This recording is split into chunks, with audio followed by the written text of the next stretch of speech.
안녕하세요. 할인이 오빠입니다. 아는 것과 사는 것, 그 간극은 참 크지요. 그래서 그 사람이 얼마나 아는가는 그 사람이 어떻게 사는가로 볼 수 있다라고 생각이 됩니다. 사는 것만큼이 아는 것이라는 거지요. 오늘은 제 아버지 이야기를 좀 들려드리겠습니다.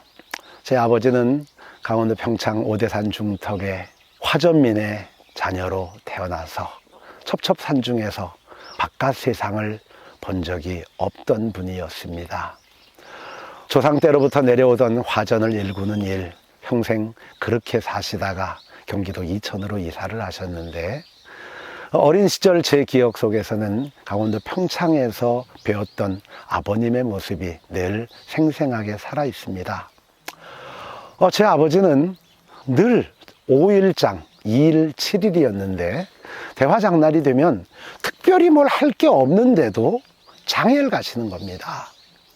걸어서 장애까지 갔다 오는 거리가 새벽밥 먹고 나가면 저녁 어두워져야 돌아오는 거리인데 5일장마다 꼭 그렇게 어머니가 장애를 안 가시더라도 혼자서라도 장애를 가시더라고요. 근데 장애 가셨다고만 하면 우리 온 가족들은 긴장을 하게 됩니다. 왜냐하면 장애 가셨다가 그냥 돌아오시지 않았거든요. 오시다가 전이록이라고 하는 주막 같은 게 있었는데 그 전이록에서 약주를 드시는 거지요. 그래서 사람들하고 같이 어울려서 약주를 드시고 어떤 날은 밤늦게, 어떤 날은 그 이튿날 아침이 되어서야 돌아오셨습니다. 그러면 한밤중에도 어머니는 걱정이 되시니까 형님을 내려보냅니다.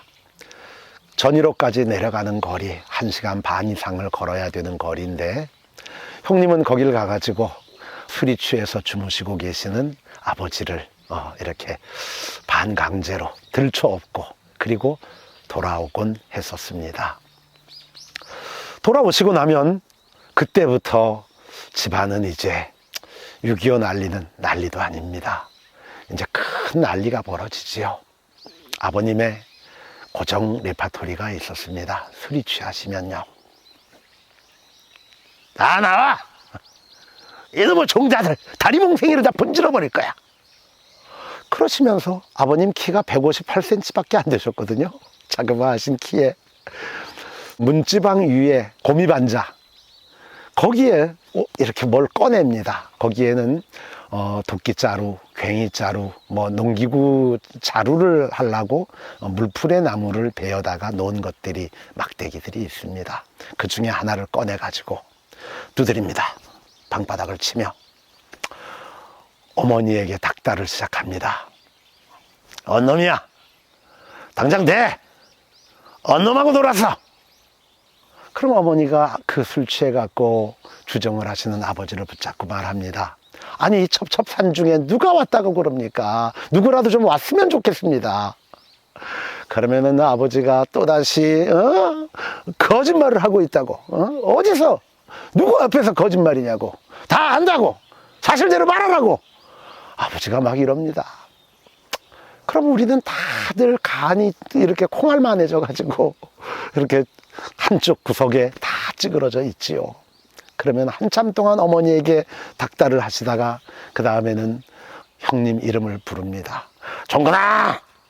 그러면 형님부터 시작해가지고 주르륵 가갖고 아버님 옆에 무릎을 꿇고 앉습니다. 그러면 말도 되지 않는 이 어르신이 술이 취해갖고 혀가 꼬부라졌는데 말도 잘 되지 않으면서 뭐라 그러냐면은 그러면 돼? 그러면 인간이 말이야, 이거를 반복하셔요. 뭔 얘기를 해놓고 그러면 안 되냐는 둥, 그러면 되냐는 둥, 이렇게 얘기를 하셔야지. 그런 얘기는 없습니다. 밑도 끝도 없이 그냥 그러면 안 되는 거잖아. 이걸 반복합니다. 그러시다가는 옆으로 쓰러집니다. 그러면 어머니가 저희들 보고 빨리 윗방으로 건너가서 자라고, 그러고 아버님이 이부자리를 이렇게 펴고 아버님을 눕힙니다. 그런데 이제 조마조마하면서 저희가 잠이 들려고 할 때쯤이면 또다시 아버님의 소리가 들립니다. 종근아! 그러면 또 윗방에서 잠이 들던 우리 형제들은 우르르 가가지고 아버님 앞에 무릎을 쫙 꿇고 앉습니다. 그러면 또 아버님은 그걸 반복하셔요. 그러시면서 언제나 옆에다가 도끼자루 이걸 놓고 구들장을 두드려 가면서 당신의 얘기를 하는데 뭔 얘기인지는 하나도 모르겠습니다. 하여튼간 뭔 얘기를 하셔요. 아마도 생각해보면 아버님도 그럴듯하게 자식들 앞에서 뭔가 훈계도 하고 뭔가를 가르치고 싶으셨던 것 같습니다. 그런데 워낙 배우신 게 없으니 할 수 있는 말이 없으니까 맨날 그러면 돼? 그러면 안 되는 거잖아. 이것만 반복하셨던 것 같습니다. 어머니에게도 마찬가지였지요. 늘 도끼자루로 구들장을 두드렸지만 한 번도 그 도끼자루로 어머니를 때리는 걸 본 적은 없습니다. 술이 취하셨다가 이튿날 아침 깨어나시고 난 아버지는 순한 양으로 돌아옵니다. 언제 그랬냐는 듯이, 아무 일 없었다는 듯이 착하디 착한 아버지의 모습으로, 남편의 모습으로 돌아와 있습니다. 나는 아버지의 이 행동을 이해하는데 참 시간이 오래 걸렸습니다. 제가 어른이 되고 나서야 아버지의 이 행동이 무엇이었는지를 알게 됐습니다.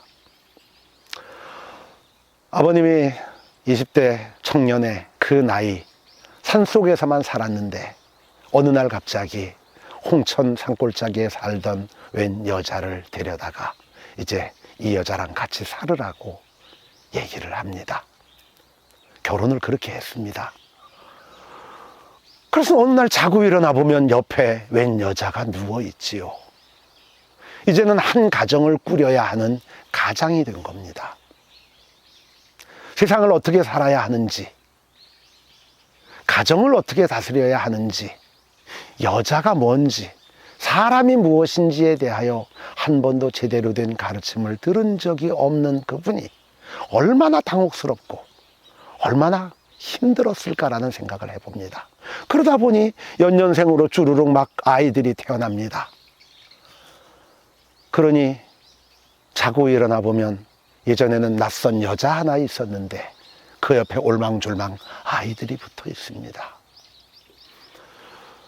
어떤 정보도 들을 수 없던 시절, 아버님은 결국 시장이라고 하는, 5일장이 열리는 대화장이라고 하는 학교를 선택하셨다고 생각이 되집니다. 특별한 볼 일이 없는데도 대화장을 갔다가 사람들 사이에서 이야기가 이루어지는 자리, 대화가 이루어지는 자리, 술집이었지요. 아버님은 제가 기억하건대 약주를 잘 못하십니다.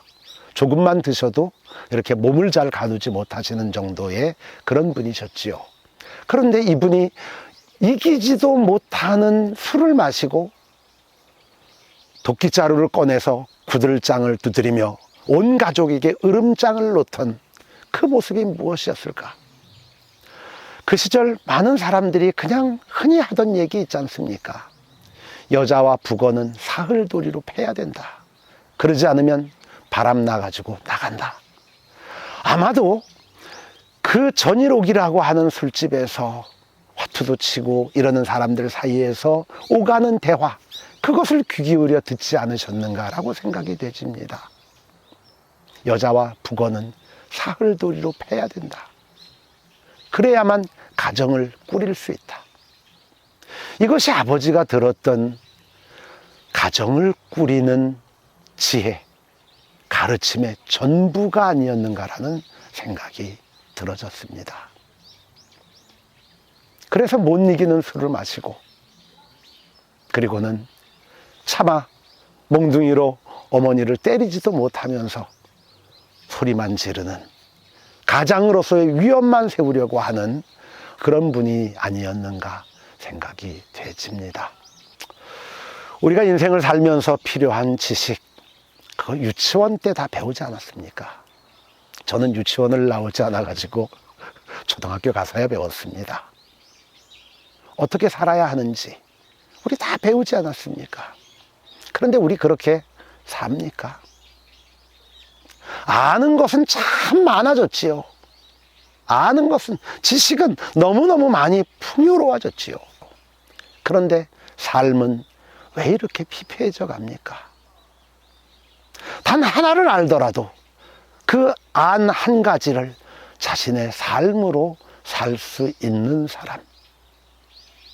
알미 아니라 삶이 우리 존재를 말한다라고 생각이 되집니다.